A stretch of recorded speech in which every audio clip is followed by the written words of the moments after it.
The Democracy Forum brings you another not-to-be-missed webinar, State-Sponsored Terrorism and Political Legitimacy, a Crisis Within the World Order. The geopolitical landscape has been significantly shaped by non-state terror impacting global issues. As global tensions rise and non-state actors blur lines of accountability, the Democracy Forum examines how state complicity in terrorism undermines diplomatic and destabilizes international law. Terror camps in Pakistan, Iranian plots on British soil, the disruption of global shipping, and much more. What are the consequences of state-backed violence and what does legitimacy look like in today's fractured world? To discover more on this timely topic, please stay tuned, bringing your questions and comments for the expert panel. Hello and welcome. I am Humphrey Hawksley, your host of this Democracy Forum debate where we discuss global issues of the day and often reach conclusions that you will not see in the mainstream media and commentary. For the next hour, we're going to talk about the political legitimacy of state-sponsored terror. And if that sounds like a paradox, it is, because much of the world order, from conflict in South Asia to the safety of shipping, is now being driven by terror strikes. Who or what is really behind it? How can it be stopped? Or is terror now a legitimate arm of statehood? To debate this, we have a superb panel: Harlen Olman, MJ Akbar, and Praveen Swamy. The Democracy Forum Chair Barry Gardner, MP, following from the Palace of Westminster, will sum up at the end. And to begin with, I will ask the President of the Democracy Forum, Lord Charles Bruce, as always, to lay out the background and the canvas of our debate. Lord Bruce, the floor is yours. Good afternoon, and thank you for joining our webinar today, which we've called at short notice, specifically in response to the massacre of 26 tourists in Indian-administered Kashmir in April by a militant group linked to Lashkar-e-Taiba, and also generically in response to the use of cross-border terrorism as a tactical military weapon by state actors. I'm very grateful to the Forum for arranging this event and to all our panelists for answering our invitation to join the webinar, which Humphrey Hawksley has kindly agreed to moderate. Clearly, this is a crisis, not only for peaceful coexistence on the Indian subcontinent, but more widely in South Asia. Speaking in a televised address on Monday, India and Pakistan closer to war than at any time since the Kargil border conflict in July 1999. But on notes, the degree to which each manages to sell its narrative to its own elites and to the broader public will be an important determinant of their future actions.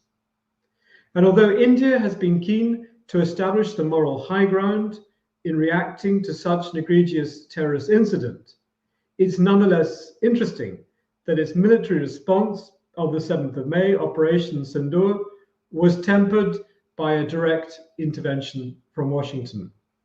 Clearly, the speed of escalation has taken the world by surprise.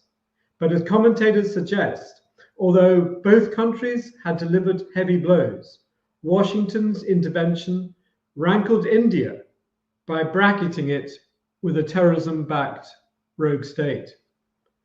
As Shayan Saran, a former Indian Foreign Secretary, observes, I quote, "Over the last several years, we've managed to dehyphenate India and Pakistan and not to be seen as the bad twins constantly fighting each other. That hyphenation is now back, whether you like it or not." In United States foreign policy circles, it's not difficult to find comparisons between Pakistan and Iran as two terrorism-backing rogue states. A briefing paper published by Brookings for the House Committee on Foreign Affairs in February on the extent of Iran's sponsorship of terrorist activity throughout the Middle East explains Iran with a nuclear weapon would become a more dangerous force in the region. It could become like Pakistan. After Islamabad acquired nuclear weapons, it gained a shield from India's conventional superiority and became more aggressive in backing anti-India sub-state groups. So in proposing a way forward, the Delhi-based Observer Research Foundation suggests that a long-term solution inevitably will require Pakistan either to take direct responsibility for terror groups operating from its territory, or credibly distancing itself by assisting India and the international community in dismantling those very networks. Well, thank you very much for deciding to watch our webinar today, and I look forward to hearing our panelists' views. If you have any comments or queries, please put them to the panel through the chair. Lord Bruce, thank you very much for that. Pakistan assisting India in dismantling the very terror networks that India attacked. Cross-border terror treated as war. I want to begin this debate globally with our first panelist, Dr. Harlen Olman, Senior Advisor to the Atlantic Council in Washington, D.C., Chair of the Kiloween Group, financial consultancy, and the author of many books, and the latest written with General the Lord David Richards, former UK Chief of Defence, and it's out later this year, Who Thinks Wins? Preventing Strategic Catastrophe. How do we prevent strategic catastrophe when it comes to state-sponsored terror? Harlen Olman, give us your thoughts. Thank you. My first point is that state-sponsored terrorism is an overworked, misleading term, but in the political debate, very understandable. If it goes back to, say, 1776, and someplace on the other side of the ocean that would become the United States, I'm sure Lord North and George III considered colonists as terrorists. If you work your way through history, you can see that terror is a weapon that has been used plentifully and for a very good reason. As Lenin said, the purpose of terror is to terrorize. In 1914, Joseph Principes assassinated the Archduke Ferdinand, precipitating World War I. Today, there are many potential areas for this, not the least of which could have been the Houthis in Yemen, supposing they had really attacked Israel or they had sunk or damaged an American warship. The point I want to make is that countries rely on terrorism, no matter what it's called. In the United States, in Vietnam, we had a program called Operation Phoenix, which clearly was terrorism, in which we were trying to destroy the Viet Cong and internal South Vietnamese network of insurgents. We armed the Mujahideen in Afghanistan. Were they terrorists or not? And so I think one has to be very, very sophisticated when one looks at this. To a point, if you take a look at the strategic balance, countries are going to be inferior to the United States.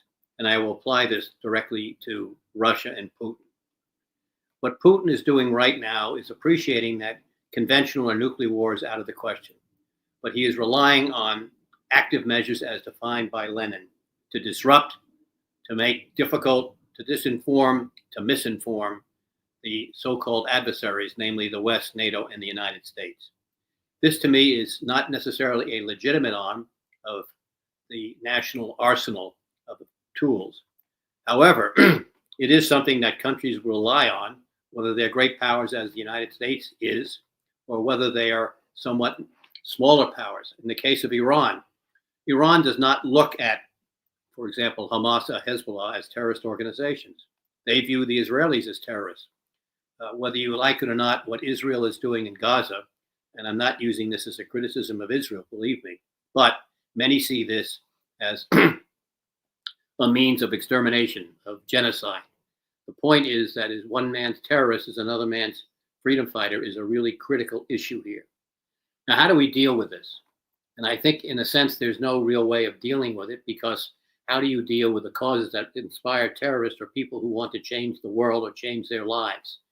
In Pakistan, to which we will get, it's an interesting question why or how the number of Pakistanis who have been killed over the years or wounded in the so-called war on terror has not been more widely published. Some 15 years ago, one of my closest friends in Pakistan, Salman Taseer, the governor of Punjab, an extraordinary person, traveled to Islamabad, where he was killed for supporting a young woman who had been accused of blasphemy for the wrong reasons. He was killed by an Islamist who was in the bodyguard of the then governor of the prime minister of the region, Shehbaz Sharif. This was an act of terror. How do you prevent doing that? I think that the fundamental issue here is that we have to understand that the use of terror is something that is going to be applied by most states. During World War II, the Allied bombing of Germany and certainly of Japan could have been seen as terror bombing. Certainly the same thing occurred in World War I. So my conclusion here, Humphrey, is simply this. When we regard terror as being state-sponsored, we do so for reasons that are political and for largely domestic reasons. But we have to look more deeply as to why countries are doing this, whether it's Iran, North Korea, Russia, and the like. And so as a concluding remark, the British are going to spend 2.5% on defense by 2027. They're going to do this to increase their strategic and conventional forces. The problem is that none of this money is going to be used to combat the real immediate danger from Russia, which are active measures. What Russia is doing in terms of sabotage, what is done in disinformation. I believe that Russia played a pretty significant role in the Brexit vote, influencing people to vote to leave rather than to stay. But no matter, we are applying our resources often in the wrong way. So we need to take terrorism seriously, but as a weapon, much as a tank or a piece of artillery or even a nuclear weapon is. And if we approach it from that perspective, it seems to me we'll have better solutions to a problem that over time is going to be extremely difficult to solve. And the most we could possibly expect is to limit. Thanks, Humphrey. Thank you, Harlan. Can I just encapsulate what I think your argument is? In fact, I can ask you a question that's come in from one of our audience, which you've answered, but you can said, is it Anand Singh Tomar, can state-sponsored terrorism ever be justified? Historically, your answer is that? Yes, it is. The American Revolution. Right. Mujahideen to overthrow the Russians in Afghanistan. You can justify almost anything. Iran can justify. Whether it's correct or not remains to be seen. So it does have political legitimacy. What then should an ally do when, I mean, in the case that we're talking about with Pakistan and India here, Pakistan is accused of sponsoring the terror in India. What does the US do? What does Europe do if a state sponsors terror against an ally? Well, I disagree with that. People accuse ISI of being in charge of all this. I don't think that's the case. I think the ISI is very, very much under control. Now, are there some radical elements in that? The answer is probably yes. But I don't think that LET is controlled by the Pakistani government or ISI. So it makes it a hugely more difficult problem. And the fundamental issue in Pakistan is governance. It's not able to resolve the needs of the people for any number of reasons. That's the real issue. And I don't think anybody's going to solve that easily. So in your view, what has been happening in Kashmir is not state-sponsored terror? It emanates from Pakistan, but I think Pakistan has very, very, very little control over what's happening with LET and other groups. And the proof of the pudding is, what country has been most damaged by LET and domestic terrorism? Pakistan. Okay. So in that respect, it is different, as we heard from Lord Charles Bruce, is different from what Iran is doing with the various strands of terror that are around the Middle East and the globe. Well, from Iran's perspective, and I'm not taking the side of Iran, but they believe that Hamas and Hezbollah are political organizations. In fact, Hezbollah is governing Syria, is governing Lebanon, and Hamas at one stage governed Gaza. So why, from Iran's perspective, are they terrorists when they believe Israel is? And so, as I said, the perspective is important. And unless you understand the full perspective and making sure that when you apply the term state-sponsored terrorism, it's accurate and just not a political slogan. I think in the case of North Korea, that's absolutely true. It is state-sponsored. And just before I let you go, because our debate is state-sponsored terrorism and political legitimacy a crisis within the world order? You gave us that historical perspective. Is it a crisis now? Is it any different now than it always has been? No, it also has the possibility for catalytic war. I go back to Prince Sips in 1914. Had the Houthis done something, and you think Al-Qaeda on September 11th, that provoked a crisis. But who controlled Al-Qaeda? I'm not sure any particular state, even though they were financed, obviously, by states in the Arab world. Right. Harlen Olman, thank you very much. Stay around because we will come back to you, but we are now going to Delhi and to MJ Akbar, newspaperman, author, politician who has written widely on religious and political conflict in South Asia and elsewhere. One of his many books is called Tinderbox, The Past and Future of Pakistan. And in a recent article, he argued that the Pakistan military had embarked on a new war of terrorism in Kashmir. So what now? MJ Akbar, take us on from there. Thank you very much, Humphrey. I suspect that our previous interlocutor, Clement, has been a little distant from events in Pakistan at the moment. And this particular incident actually begins very interestingly with a speech delivered by the Pakistan Army Chief, General Asim Munir, who has been remarkably silent for 2.5 years, but suddenly chose a few days before this incident to deliver a belligerent ideological speech. I don't know which democracy allows its generals to invoke politics and ideology, but we have this curious situation in Pakistan. And from there begins a sequence of events that eventually ends with our deep penetration strikes on the Noor Khan base, which brought, I think, a pause to this very dangerous and volatile situation. But I would like to take you back a little, and I think my book Tinderbox, which you mentioned, has a very detailed description of what I'm going to say. Modern terrorism, in the sense that post-World War II terrorism, state-sponsored modern terrorism, was actually invented by Pakistan. And there is a specific date, 22 October 1947, when some 5,000 raiders, and this, by the way, was organized by the Pakistan intelligence and Pakistan secret services, and has been proven over and over again by every book written by every author on this subject. When they sent 5,000 raiders in order to terrorize, pillage, loot, and rape within Kashmir, that war, which began in 47, Pakistan practiced deniability in the very beginning, although at that time the British were present. The two countries, India and Pakistan, had dominion status. So Mountbatten was president. Mountbatten accepted Pakistan complicity, and Mountbatten, as the chair of the Defense Committee of the Cabinet, was involved in the authorization of the Indian response. So that is very clear, and that historical evidence continues till this day.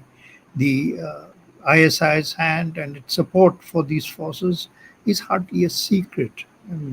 The present defense minister of Pakistan, maybe we should interview him and introduce him to some of your panelists. He has said that Pakistan is involved in this dirty game. I'm not saying it. The defense minister of Pakistan has said it. Since then, through Kargil, was Kargil, ISI not involved in Kargil? How could one possibly say that? Musharraf himself actually admitted it.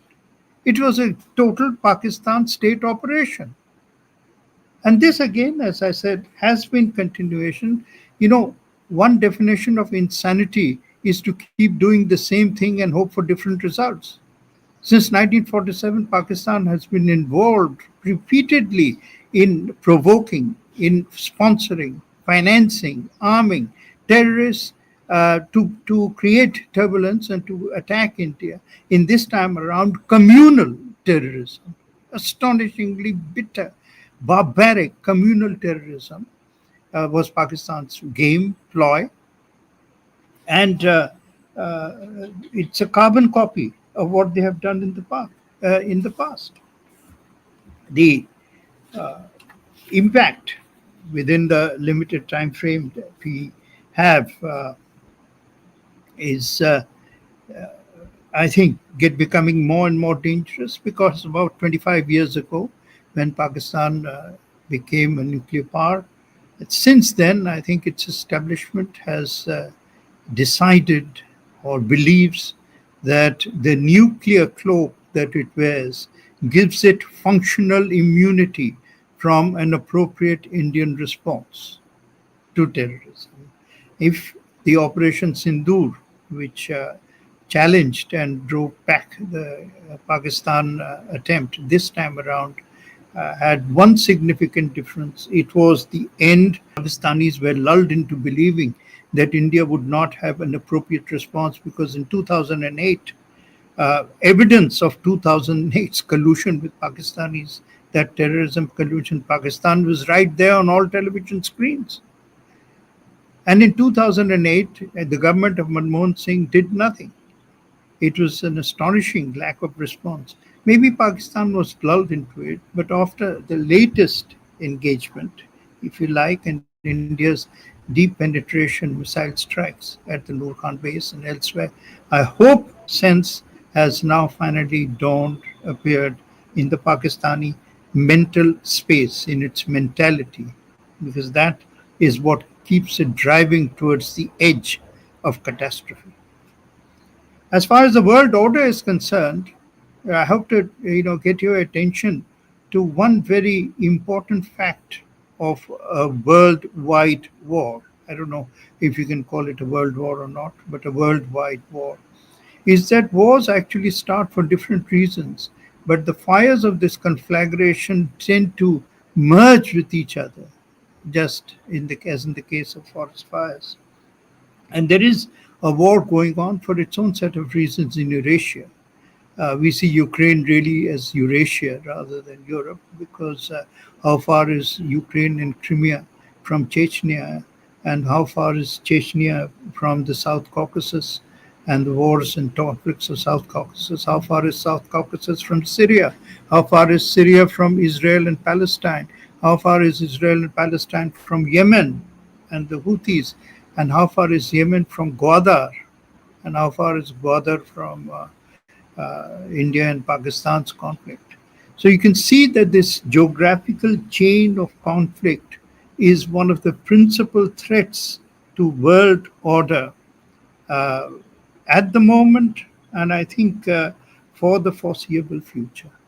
This becomes even more dangerous because I believe, and I'm sure we can all see the evidence of that, which is that the institutions set up for international stability, for global stability after World War II are all collapsing. The principal collapse on a kind of civilian sense is the collapse of the United Nations, which no longer has the muscle to do anything about anything. And on the second is also the withering of NATO. 40 years ago, the Warsaw Pact collapsed, and now NATO itself has become a sort of shaking or a trembling entity. It doesn't quite hold anymore. And I think the Americans under Donald Trump have made it clear that Europe must learn to look after its own security. Can't be bailed out by Uncle Sam all through the future. So with this, as I said, institutions designed or created to ensure global stability after World War II, with them also collapsing, I think the danger has become that much more acute. India and Pakistan at the moment have realized that they came close to the catastrophe in the name of Armageddon, and they understood. I think Islamabad understood that this game has simply become too dangerous to the point of becoming suicidal. MJ Akbar, thank you very much. Could I go back to your 1947 point there, where you said that that the modern state-sponsored terror was invented by Pakistan? Can you encapsulate why Pakistan is doing it? Because India is a far more successful country. It is a global power, and Pakistan is become a failed state. Why, for so long, has it used this this technique, as it were, to achieve national interest? It's in the DNA of Pakistan because they created a state. Their slogan for the creation of Pakistan was not based on a mass movement. It was based on a theory which I've written about most lately, that a very sort of paradoxical theory that Islam was in danger, and the defense of Islam became the prime project, as it were, of the state. In Hindi and Urdu, the slogan was Islam Khatre Mein Hai, and Ladke Lenge Pakistan, we shall fight and get Pakistan. And they used communal violence in that fight. Now, the interesting point, just since you raised it about October 47, is that Kashmir had not acceded at that moment to either India or Pakistan. It was in a standstill position. That was the official term. The discussions and peaceful negotiations over Kashmir were scheduled for March 1948. So you're saying it's not about Kashmir, essentially. Yeah. It's in the DNA. It's not Kashmir. The DNA. Kashmir was one incident which was the most, because it was a Muslim majority state, so it had became a convenient excuse. I'd like to bring Harlen Olman back in at this point because of your sort of different views. Do you agree with MJ Akbar there, Harlan? No, I think he's exaggerating the nature of what's happening in Pakistan, much as the Pakistanis are exaggerating what's happened in India. The fundamental issue is even though India has a huge Muslim population, it does not have the problem that Pakistan has. And the problem with Islamists there is just huge, and controlling that is extremely difficult. But is it in Pakistan's DNA to do these cross-border attacks and to sponsor the sort of thing that we've seen? Well, at some stages, the government authorizes that because it thinks it's the only way it can take on India, which is much, much larger. And that, unfortunately, is a reality. I do not believe that the Pakistan government was responsible for what happened in Kashmir this time. It makes no sense. But having said that, from India's perspective, they certainly believe that it happened and therefore they could retaliate, much as the United States retaliated against Al-Qaeda going to Afghanistan, but not quite simply at the same magnitude. And could I come back to you and MJ Akbar here, because you talked about the collapse of these global institutions and the state of the world. Does that make this concept of state-sponsored terror more of a crisis now? In other words, a catalyst to wider war? Yes. Well, if the institutions of security that are meant to create stability and security, if they collapse, obviously that becomes an invitation to terrorists to take advantage. What we are probably seeing is the evolution of the post-World War situation into a different world. And that process, all transitions become that much more potentially, not only potentially volatile, but actually volatile.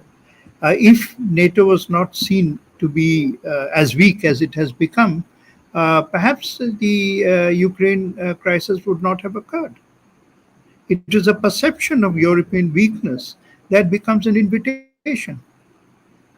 And I think it's very... I just want to ask if Harlen Olman agrees with that, with what MJ has just said. I think what's happened is that nuclear deterrence has made war impossible. And that has done two things. One, it has made the use of these other what I call active measures, what Lenin meant by active measures, more active, without question. And the issue is, will these become catalytic and explode? I don't think India and Pakistan are going to have a full-fledged war as they had in the past, simply because the issue of nuclear weapons is too existential. Similarly, in Europe, there's not going to be a wider war because of the nature of nuclear weapons. The problem is not that NATO is weak or militarily spends far more money on defense than Russia does. Right now, if Russia had to invade west into Europe, it would have to use the Boy Scouts because its military is completely exhausted in Ukraine. And I don't think that NATO had anything to do with what happened in Ukraine, the invasion in February of 3 years ago. if perhaps we had acted in 2014 with the annexation of Crimea, that might have made a difference. But don't forget, Russia had 25,000 troops permanently stationed in Crimea. And my guess is that if there were a legitimate referendum made, Crimeans would probably want to side with Russia. On this nuclear element thing, because of course we must remember Ukraine gave up its nuclear weapons, and it did not. It did not. The weapons belong to the Soviet Strategic Rocket Force. Just like saying the weapons that are stationed in Germany are not German weapons; they're American weapons. We forget that. What I was going to say, sorry, I was really going to say that they thought they had a security guarantee on it, but I think on Ukraine, and also in this latest one, MJ, correct me if I'm wrong, a Pakistan spokesman raised the nuclear element there, didn't it? Didn't he? Can you just tell us what happened there and how that changed thinking? Well, the Prime Minister of India actually made that very apparent, far more than the spokesman of Pakistan, when he said that the age of nuclear blackmail is over. And this nuclear blackmail basically means that you use, as I said, the nuclear cloak in the belief that war will never escalate. And therefore, terrorism in some senses will always be absorbed, because the price that a reaction would demand would be too high to pay for either side, both sides, one side, or perhaps for the whole world. Because if you can see India and Pakistan going up in nuclear flames, you're not too far away from the radiation. So I think that message, and as I said, they hit the missile strike on the Noor Khan base, which is adjacent to Pakistan's military assets, nuclear assets.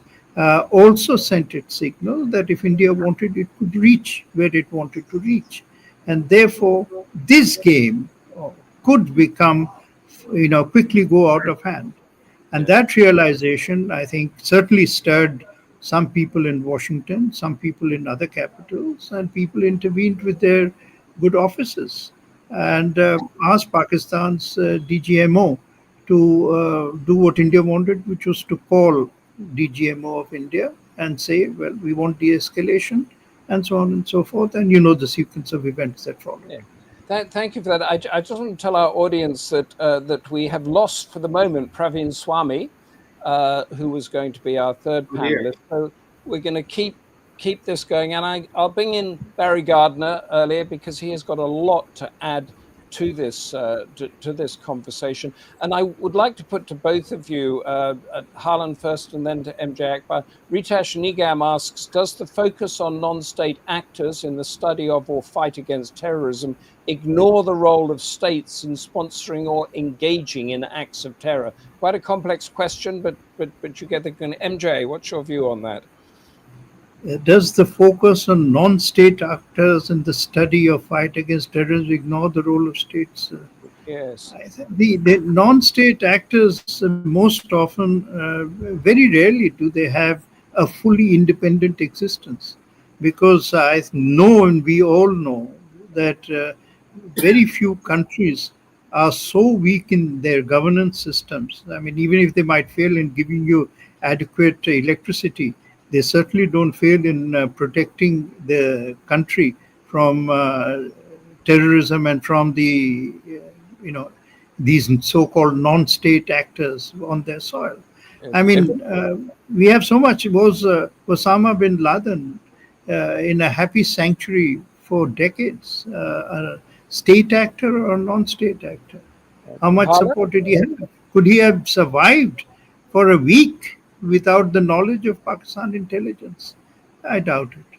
And Pakistan intelligence is not that febrile or that fragile. It knows what is going on in its own country, at least. Therefore, I don't think non-state actors really can survive for too long without an implicit wink from the intelligence security services. Harlan, do you agree with that? No. The United States has deemed the drug cartels in Mexico terrorist organizations. For information, the drug cartels over time have killed more Americans than died in World War II. Is that a terrorist group or not? So you got to be very, very careful. About bin Laden, 10 or 15 years before he was killed, I was in Abbottabad with my wife, and she was taken around the city and was driving by this one particular home and said, "Who lives there?" And it was bin Laden's residence. I know Asif Zardari extremely well. I knew General Kiani extremely well. I think if they knew where bin Laden was, they could have sold that information to the United States for billions and billions of dollars, and were cynical enough to do so. So were some elements supporting bin Laden? Possibly. But if the government really knew, they would have made hay with that. One last point. I think to understand India and Pakistan, you have to look at their presidential guards and their uniforms and their way of strutting. I think both sides want to flex their muscles, but quite frankly, they don't want to repeat the wars in the past of 71 or 65 because it's too dangerous. And so we see continued acts like this, and could Joseph Princeps precipitate something between Pakistan and India? Possibly, but for the time being, I think that's very unlikely. And could I just touch on, but I'll bring Barry in after this or with this, is that the weaponry, the testing of this weaponry, particularly the Chinese warplanes, the technology, the commentary that has been about that. MJ, have you got any, is that a turning point of Chinese high-tech war weaponry? Well, I mean, I really wish I had the expertise to answer that question, and I don't. I don't know as much about weapons as perhaps I know about the people who command their use. Right. For whatever But I do know that today what the news that came out was that Pakistan issued its list of casualties, I think 11 or 12 people, and among them was a squadron leader. A squadron leader is a very high officer in the Air Force, as you know, and was he shot or killed in a jet which crashed or which was attacked and which was hit by an Indian missile? We don't fully know, but I think we can ask that question. Yes. Harlan, the what we know about the Chinese weaponry against the Chinese Pakistan weaponry against the Indian weaponry, does it tell us anything? That's a good question. If you've seen the movie Maverick, Top Gun, right, when Rooster and Tom Cruise are in that old F-14 Tomcat, and they're being attacked by fifth-generation Air Force, Rooster says to Cruise, "It's the pilot, not the plane." And so I think perhaps that's the case here. In the initial reviews I've seen, it would appear that Pakistan, and I cannot verify this, got the upper hand. But we don't know how effective the Chinese weapons are yet. That needs to be determined. But my guess is they're not as good as Western weapons. However, that needs to be determined. Right, but still.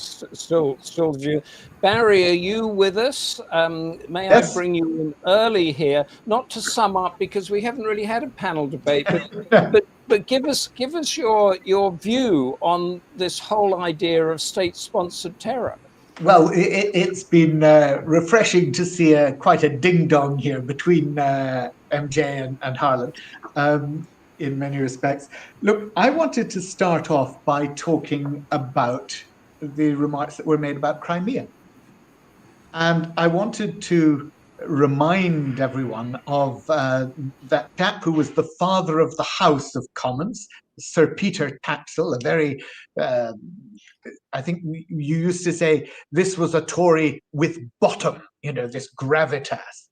And I remember at the time in 2014, 2015, he upbraided the then Prime Minister David Cameron over Crimea.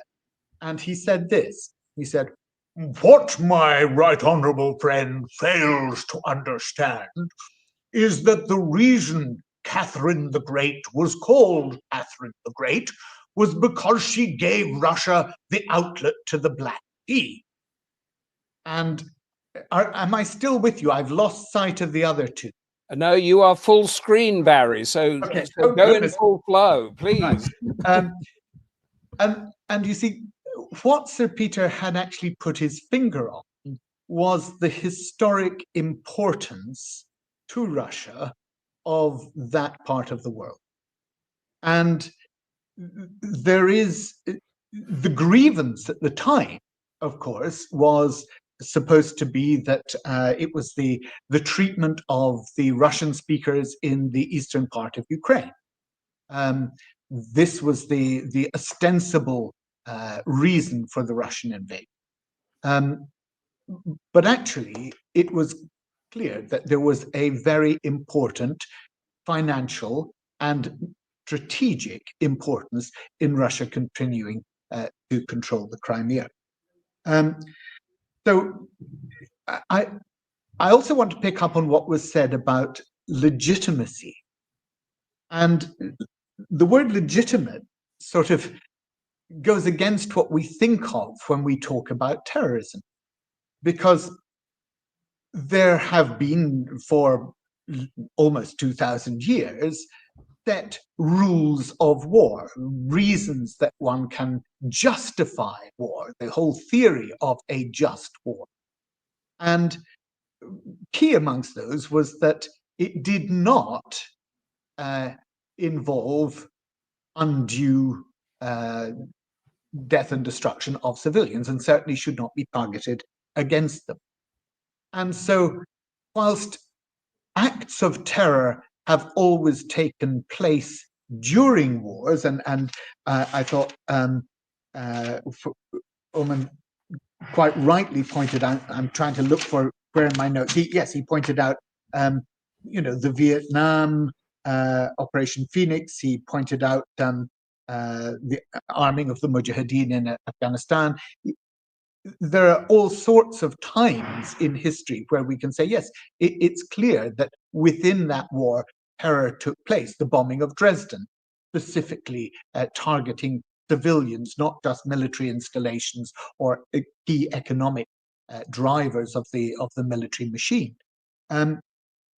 Nonetheless, terror isolated from that wider context of war, where it can be considered as a sort of collateral impact of war, and tragically growing more so to be accepted within the context of a war, it's now, in a sense, emerging in its own right. And I thought both Harlan and MJ brought out the significance of the nuclear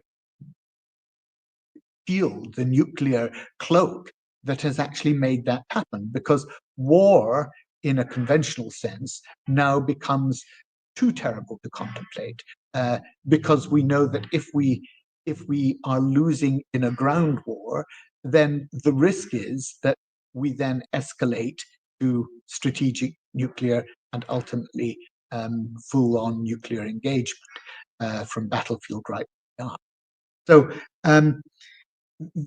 this is something that I think our departments of defense, our war department, have not fully taken on board, that actually the money that we spend in the UK, for example, in maintaining our nuclear capability, it actually is taking our focus away, and I thought Harlan brought this out to a certain extent, is taking away from our capacity to engage in the other activities, the active measures, as he called it, that are now being pursued in the undermining of democracy, the attacks on one's cyber attacks on one's infrastructure. So we're looking at a very different way in which politics is being carried on. It used to be that war was one way of carrying on politics. Now, active measures or terrorism is becoming almost preferable. I have to say, on the issues in Kashmir, I thought it was really good to get the sense that MJ spoke of, and very important that he said, look, state-sponsored terrorism from Pakistan was there before Kashmir acceded to it. It was part of the rationale in then of how that nascent state was operating. And I don't think it's good enough, really, for Harlan to say, well, it's too difficult for Pakistan to get rid of the madrasas and the terror camps, and of course they didn't know that 400 meters down the road from their own military installation in Abbottabad was the world's greatest terrorist in a compound that was highly fortified, and nobody knew who was living behind it. If that really were the case, you'd have to say, well, how appalling the security of their military base was, that they had not got full sight of what was around it in that way. And I think really it's not credible. Pakistan could do more. I accept what he said about it being embedded, enmeshed, the ISI with the Lashkar-e-Taiba and Jaish-e-Mohammed and so on. But the idea that nothing could be done is simply wrong. But the pressure hasn't been brought on Pakistan, except from India, militarily and diplomatically, to actually do that. And I think the financial pressure does need to be put on by other countries, refusing to engage with Pakistan, by withdrawing their financial funding support for Pakistan's development, making it conditional on them dealing with what is becoming increasingly a global problem. The other thing that I found fascinating from the discussion was this idea that there is this chain of terror, this arc of terror that runs right the way through, from the Caucasus all the way through, and one has to look at the links there and just see what is driving that force forward. I'd love to have the others come back and engage, and I don't want to dominate it, but it's been fascinating to see very much two guys going at each other. Can I jump in, Giza? You're sitting at the heart of power, and you're a member of the ruling party of Great Britain at the moment. I mean, we are constantly bombarded as civilians on the street with this autocracy, democracy thing, and in the bad camp is China, Russia, North Korea, etc. Given what MJ Akbar said, that from 1947 onwards, we've had the Punjab Sikh, we've had Kashmir, we've had numerous stuff going on. At what stage does this nation, which hasn't got a full democracy, that we all know is controlled by the military, become part of that group? Or is it not pragmatically possible for the West to do that? Sorry, become part of what group? What we're calling the autocratic axis, or if you're the guy on the street in the bookshop, the bad guys. Okay, look, I don't think it's autocratic because it's too chaotic. There is the state mechanisms in Pakistan are not strong enough to have an autocracy in that way. And I think, in fairness, and Harlan will correct me if I am wrong, I think that was part of the argument that he was advancing here. Now, I don't accept it fully because I believe they could do a damn sight more than they are doing. And I think they should. But autocracy, yes, you have it in Russia. Yes, you have it in China. At the moment, there's an argument to say that you have it in Israel as well. And I think it's interesting that one of the most bloody engagement involving a terrorist organization is something that we've largely left out of the debate today, and that's looking at the Middle East and Gaza.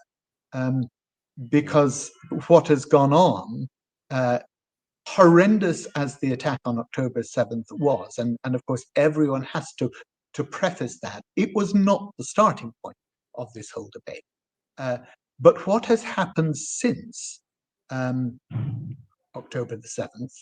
And if you look at what the UN rapporteur was saying, I think it was just today or even yesterday or today, saying about the way in which starvation is now being used as a weapon in that conflict. This is completely illegal in terms of any just war theory. And we have all seen night on our TVs and in other broadcasts, we've seen the heads of children broken open. How many people here, a completely unacceptable civilian Yes. So this is I mean, that is a. It's been bloody. It's been absolutely bloody, and it is actually part of our debate. Although one of the many parts of whether what is terror, what Harlan said right at the beginning. But could I ask everybody here questions coming from Philip Bowman, which again is a complex question. How does the panel see state-sponsored terrorism as a complication to counter-terrorism efforts? Harlan? Yeah. Muted. Harlan is muted. No, I'm not. Did you hear that? How does the panel see state-sponsored terrorism? Can you hear me? Yes, we can hear you now. A point here. Make no mistake. The army is a controlling political factor in Pakistan. But let me answer the question as we get into this. I argue the fundamental threat to mankind is the failure of governance. And it applies almost equally in the United States to Beijing and to Moscow. My greatest fear about China is that it will implode internally for lots of reasons. I won't go into them right now. I'm not saying it's going to happen, but it could. The fundamental issue is that we do not have sufficient understanding and knowledge of where we're getting involved. This is particularly in the case of the United States. And so in dealing with terrorism, counterterrorism, we don't understand the root causes and we believe things ideologically. Barry made a really stunning point about Israel and Gaza. In the United States, if you say that Israel is committing a pogrom or is killing civilians, you will be hounded out by the various lobbies. So we cannot look at that situation in objectively. It's a disaster, and we should be doing something to restrain the Israelis, but we're not. Those things happen. And so my point is that we need to have far greater understanding and knowledge of events and not to become engaged, I want to say in an American term, half-assedly. That's what got us in trouble in Vietnam. It got us in trouble in Iraq and Afghanistan. That to me is the biggest issue. And so unless we understand the root causes and how terrorism is being applied legitimately or not, we're not going to get to basic causes. And that to me is the issue that needs profound study and evaluation, because that is to me the cause, the central cause of the issues we face. MJ, pick up on that argument.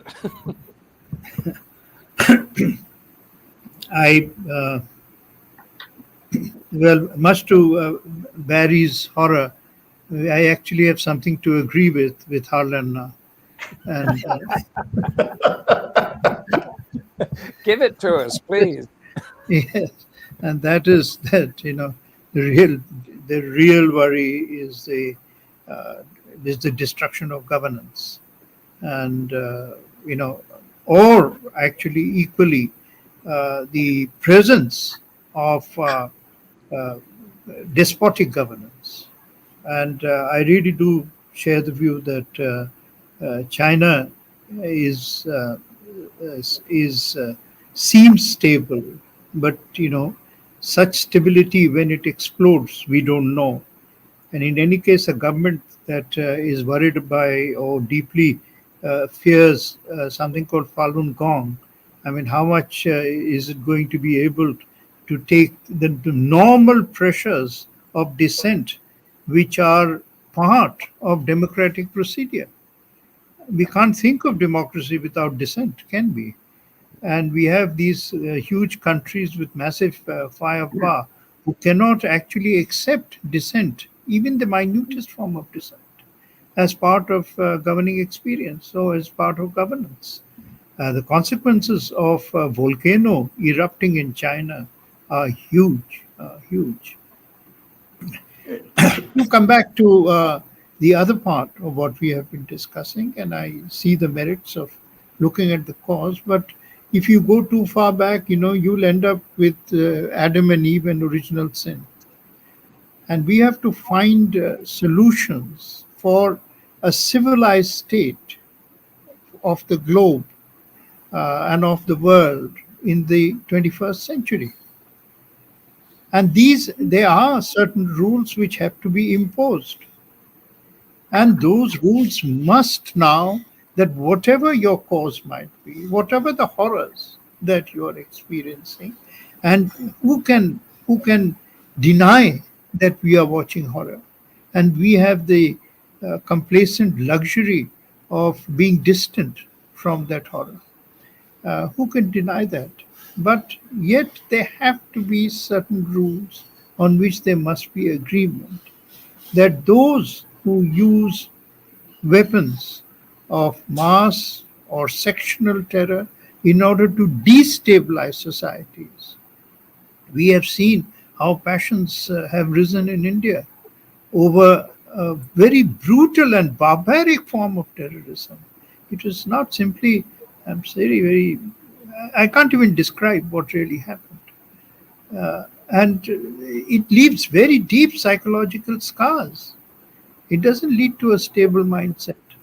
So they have achieved what they set out to achieve, which is destabilized your mind.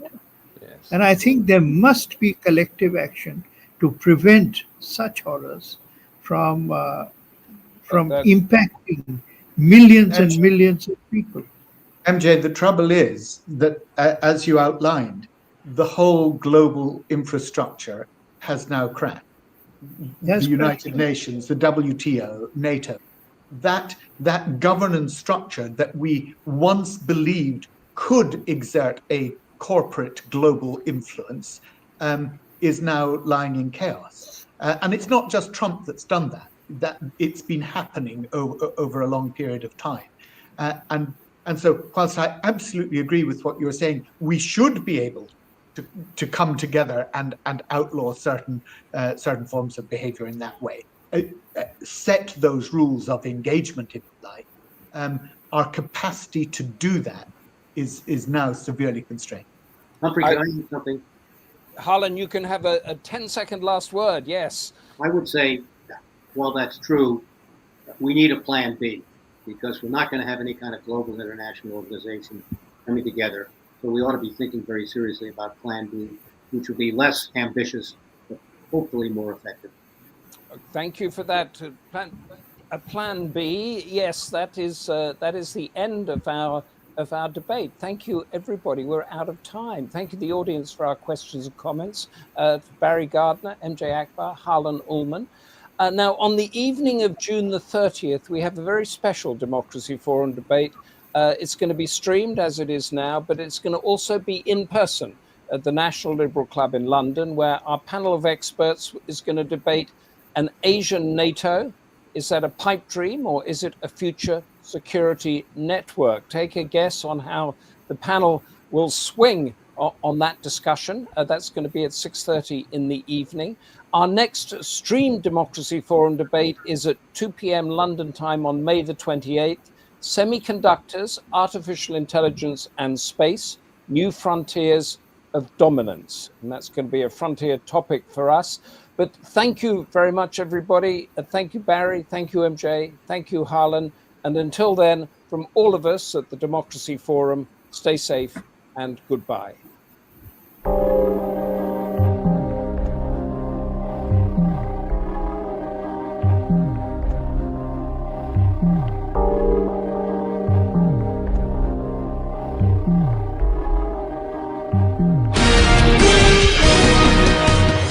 The Democracy Forum is a not-for-profit organization founded in 2009 under the patronage of Baroness Nicholson of Winterbourne. Its principal goal was to work for the furtherance of democracy, peace and the rule of law in order to counter religious fundamentalism and intolerance in our global communities. In an increasingly fractured world, this goal continues to be the driving force behind all of the forum's activities.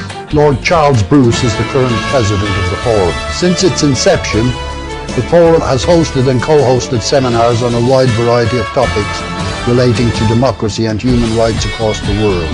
The Democracy Forum encourages academics, students, journalists, and other socially and politically conscious people to attend our seminars and to participate in the question and answer session. Details are available on our website, thedemocracyforumlimited.com.